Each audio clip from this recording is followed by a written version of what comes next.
Steel City. Is everybody ready to go? It's Proclaim the greatest radio show. Welcome, fans, to another exciting episode of The Spread. I am your guest host, Big Easy, with our senior baseball analyst, Jay Dash. We have been this week talking about the AL West, breaking down the Oakland A's already, breaking down Los Angeles Angels. We broke down the Texas Rangers, which leaves us with two more teams, Houston and the Seattle Mariners. We're going to break down the Seattle Mariners here. Jay Dash has done a lot of research, and he's going to give it to you. And if you need to let Jim know that he should be here to talk baseball with us, you can hit him up at Bet Jim to Win on Twitter. And you can hit us up at bet_the spread on Twitter as well. Check us out at youtube.com/betthespread and hit us up on Facebook at facebook.com/betthespread. And if you're in a fantasy dynasty league, pay attention. Please believe it. Because there's sleepers. There are sleepers out there. Yes, including the Seattle Mariners shortstop, who is Ketel Marte, and we'll talk about him in a minute. But really, the Seattle Mariners last season were a letdown to a lot of people. A lot of people thought that they could step up and win this division last season, and really, they did not play to their potential.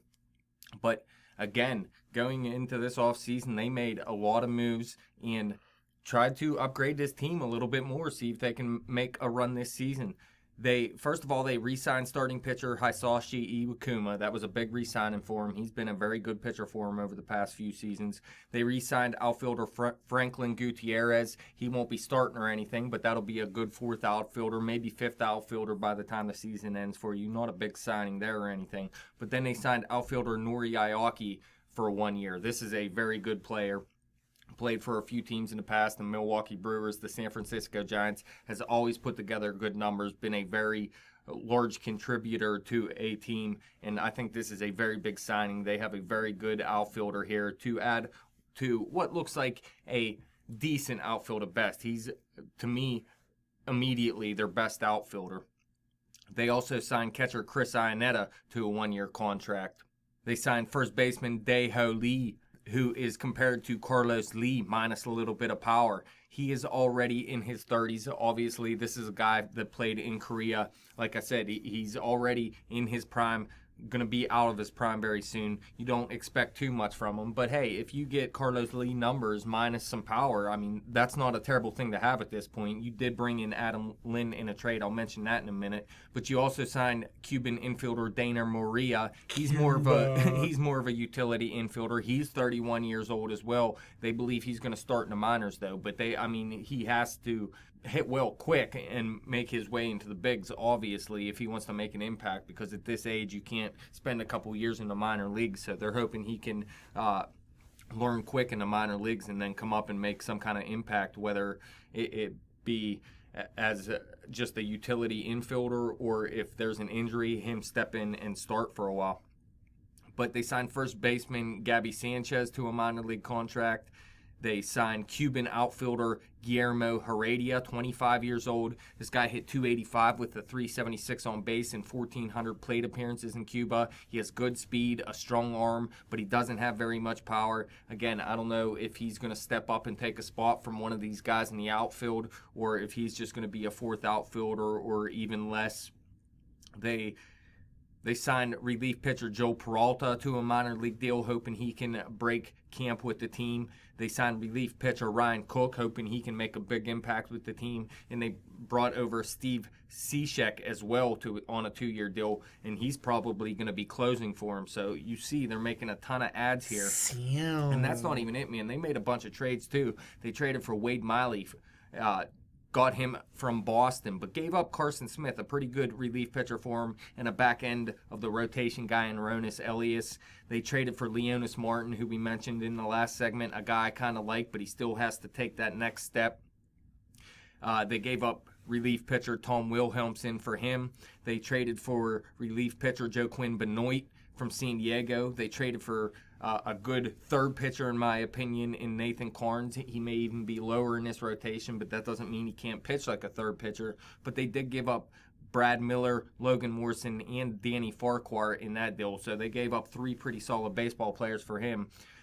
They traded for catcher Steve Clevenger from Baltimore. They gave up Mark Trumbo for him. Now, Trumbo, we know, has some power, but he also has a lot of problems in his swing and has a high strikeout rate, keeps his average down.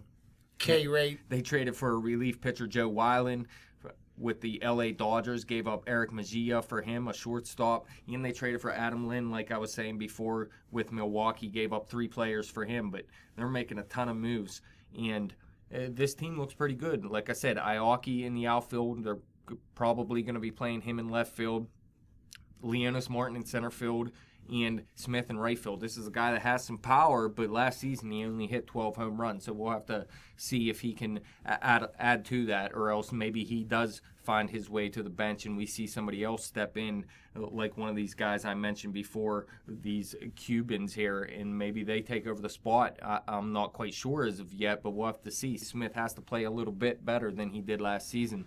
In the infield, you got Cal Seager at third base. Obviously, this is one of your franchise guys here. Now, he didn't have the greatest season last year, but he did hit .266 with a .328 on base and have 26 home runs. So while it wasn't the numbers you were hoping for, still a solid season out of him. They're hoping he can improve a little bit on top of that.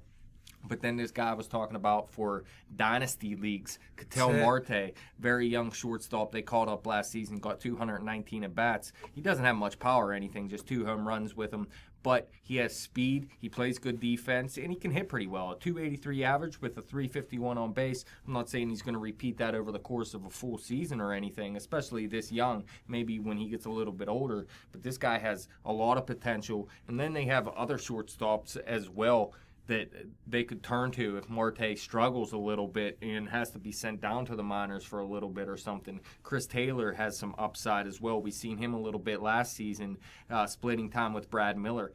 Taylor was a very good hitter in the minor leagues. We'll have to see if he can improve here in the big league level and get back to those numbers. If so, I mean, you got a guy here that may be able to replace Robinson Cano eventually or something, but they also have Luis Sardinas as well. So they have 3 very young shortstops here, all with some upside. So they have options at this position if 1 or 2 of them doesn't work out at this point. Second base, Robinson Cano. He's still a very good player, definitely. He hit .287 with a .334 on base, 21 home runs. He's still the leader of this offense, obviously, but I think they were thinking to get a little bit more out of him when he came over from New York, but still, he is probably still your best player, at least offensively, obviously. King Felix is still a beast, although people expect him to have not necessarily a down season, but take another step back this season. I don't agree with that. I still think King Felix is a beast. But Robinson Cano, still one of the better second basemen, if not the best second baseman in baseball. Maybe Jose Altuve is a little bit better nowadays. But nobody compares to the power Cano brings each season. Even though he did have a down season, 2 years ago in the power department, he showed last year still 20 home runs from a second baseman, not bad at all, and he gives you he's good all around as well. First base, Adam Lynn brought him in this season. He had a big year last year. I don't know if that's a player you're going to see from season to season, but, I mean, he deserves to be starting somewhere just for what he did last season. Seattle bringing him over. I think that's Where did he come from? KC or no? No, he didn't come from KC. He came from Milwaukee. He played for Milwaukee last season. He played for the Toronto Blue Jays before that, so he's been around a little bit as well. Never really did what he did last season, though, so he deserves what he's getting here, which is a starting job for someone in Seattle, making a smart move and bringing him over. Then Nelson Cruz at DH. Right now I'm hearing he might not be healthy to start the season, though, so we'll have to see if he's able to get back by the time spring ends and is ready for the opener, or if they're going to have to find someone else to fill in until he is able to come back. Chris Iannetta at catcher plus Steve Clevenger you brought over. You still have Mike Zunino, the the young prospect who looked like he was going to be very good at one time, but they completely rushed him way too fast, and he just never could catch up to big league pitching, at least to this point.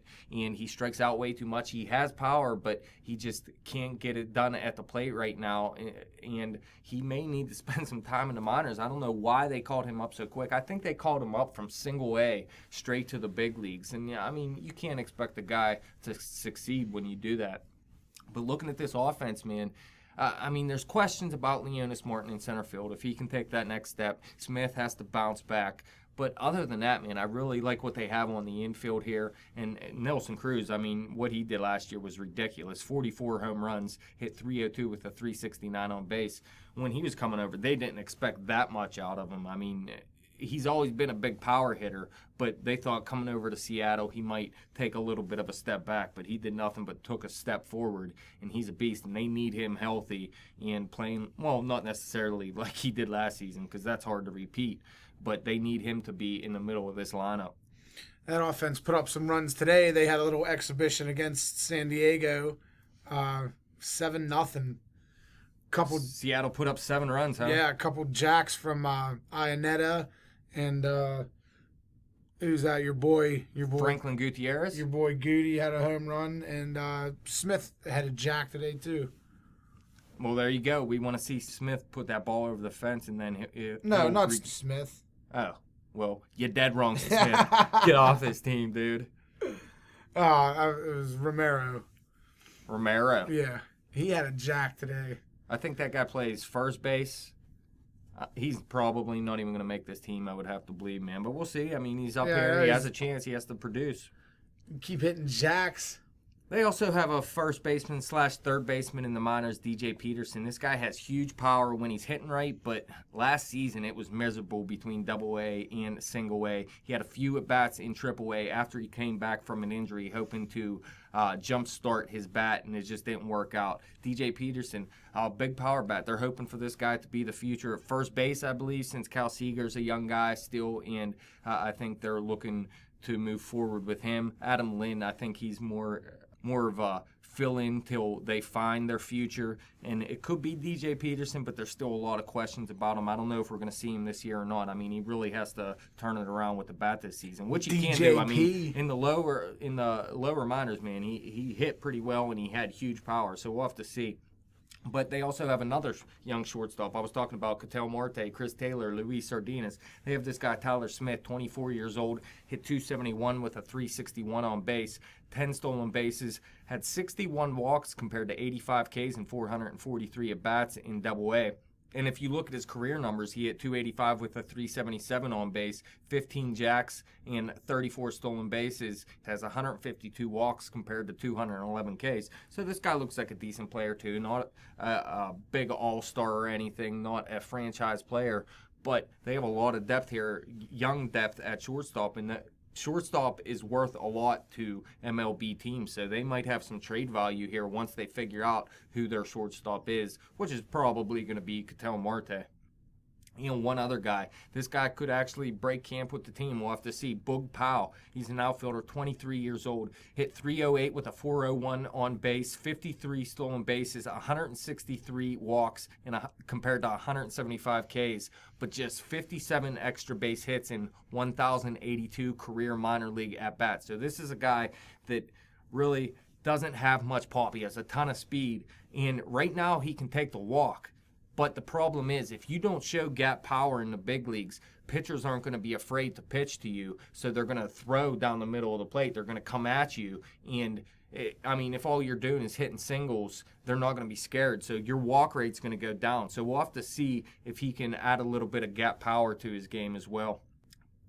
But last season, he only hit 257, although he had that high on base, 360 on base, and 7 stolen bases and 206 at-bats in Triple-A. In Double-A, though, 328 with a 408 on base. So you can see this guy's a good hitter. Again, though, he has to show a little bit of gap power. That on-base percentage has to come down a little bit because there's no reason to walk a guy that's not going to hurt you. But outside of that, they don't have any pitching prospects, but the rotation looks solid right now to me. You got King Felix at the top, Hisashi Iwakuma. Again, this is a guy, he's not an ace or anything, but this guy has excellent control, has been a good pitcher for him over the years. So there's your 1 and 2. And then after that, I mean, they want Taijuan Walker to step up and be, well, I mean, he could pitch. He has ace potential. I don't know if he's ever going to realize that potential, but if not, maybe he can at least be a number 3 pitcher. And then you got Wade Miley. He can be a number 3 pitcher. James Paxton could be as high as a number 3. Nathan Carnes could be as high as a number 3, in my opinion. This is all just my opinion. Maybe Wade Miley a number 4. I don't know, but I see a lot of depth here in this rotation this season, and adding Nathan Carnes to may be a big help in case Walker doesn't step up to the next level and become that number 2, number 3 type guy. James Paxton's a young guy too that really has to show he can stay in the rotation and pitch well. So, I mean, there's questions, but I like a lot of these guys, and I think they have a good rotation set up here. Like I said, they brought in Joe Wiley, and they still have Mike Montgomery as extra options for the starting rotation. So while you may not see any top prospects in the minors come up this season, I think out of these 8 guys right here, really 6 guys, Hernandez, Iwakuma, Wade Miley, Taijuan Walker, James Paxton, and Nathan Carnes, that's more than enough to fill out this rotation for the season. For sure. It's about the strongest point of the baseball team, if you ask me, and it's not saying much, though. Yeah, I mean, I guess it's not saying much, but there's a lot of upside with a lot of these guys, and that's why JK47 likes Seattle going into last season. He's seen what the potential of this team. They just weren't ready, and maybe they are this season, because I see a lot of potential this season. I see a stronger rotation, and then I look at the bullpen. Like I said, they added to it, added the closer and Steve Cishek. They added Ryan Cook, Joaquin Benoit. They have Vidal Nuno, Eric Scribner, Charlie Furbish has been a good reliever for the Seattle Mariners over the past couple of years. They brought over Joe Peralta on a minor league deal, hoping he can get back to what he was pitching like a few years ago. So there looks like a lot of depth in the bullpen as well. And I'm saying Seattle has a good season this year and has a chance to make the playoffs. I don't know if they will or not, but I'm going to say they do take the next step this season like they were supposed to last season and stay in this race and have a chance for at least a wild card. I have no choice but to put them in last place.